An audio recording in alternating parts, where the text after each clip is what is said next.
আসসালামু আলাইকুম বন্ধুরা, আশা করি আপনারা সকলেই ভালো আছেন।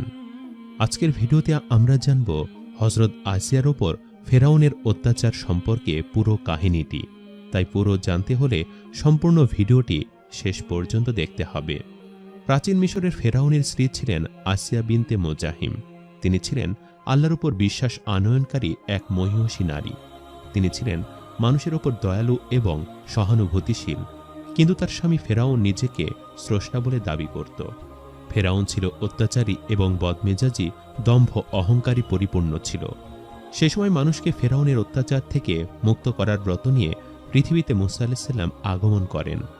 মহান আল্লাহ মুসা আলাইহিসসালামকে ফেরাউনের কবল থেকে রক্ষা করেছিলেন।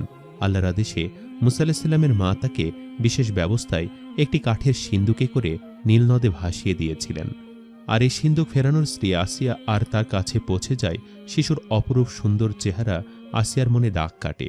মাতৃত্বের আকাঙ্ক্ষা প্রবলভাবে জেগে ওঠে। সে তাকে লালন পালনের দায়িত্ব নেন। কিন্তু পুত্র সন্তান দেখে ফেরাউন চটে যায়, কিন্তু স্ত্রীর ব্যক্তিত্বের কাছে হেরে যায়। আসিয়ার কাছে রাজকীয় সুখে আনন্দে মুসা আলাইহিসসালাম লালিত হতে থাকেন। আসিয়া লাভ করেন মুসা আলাইহিসসালামের পালক মাতা হওয়ার গৌরব।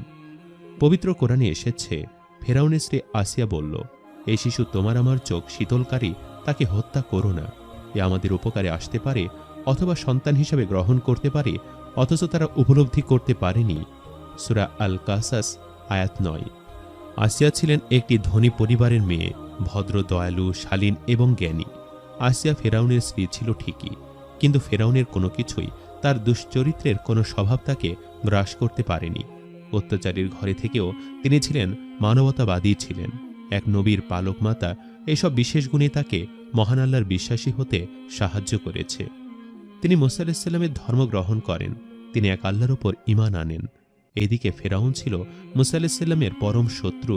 নিজের স্ত্রী অন্যের উপাসনা করেন এমন খবর জানতে পেরে ফেরাউন তার স্ত্রীকে বোঝাতে থাকেন। নিজের বিশাল সাম্রাজ্য এবং প্রজাদের কথা বলেন।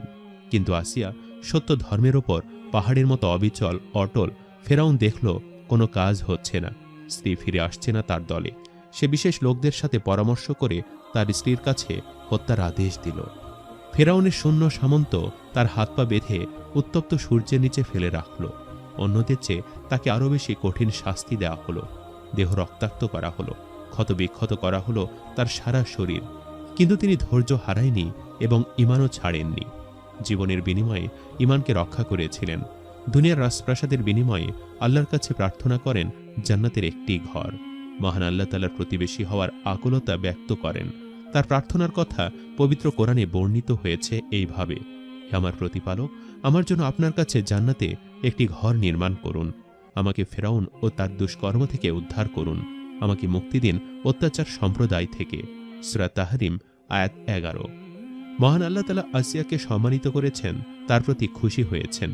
পবিত্র কোরআনে তার ঘটনা বর্ণনা করেছেন। পরবর্তী জাতির জন্য তার জীবন থেকে শিক্ষা রেখেছেন, জান্নাতের পাথেও রেখেছেন। মানবতার নবী মুসা আলাইহিসসালাম তার জীবন সম্পর্কে উত্তম ধারণা দিয়েছেন। রাসূলুল্লাহ সাল্লাল্লাহু আলাইহি ওয়াসাল্লাম বলেন, পুরুষদের মধ্যে অনেকে পূর্ণ অর্জন করেছে, কিন্তু নারীদের মধ্যে শুধু পূর্ণ অর্জন করেছেন মারিয়াম বিনতে ইমরান, ফেরাউনের স্ত্রী আসিয়া। সহিহ বুখারী হাদিস নাম্বার 3411। জান্নাতি নারীদের মধ্যে আসিয়া শ্রেষ্ঠ নারীদের মধ্যে একজন।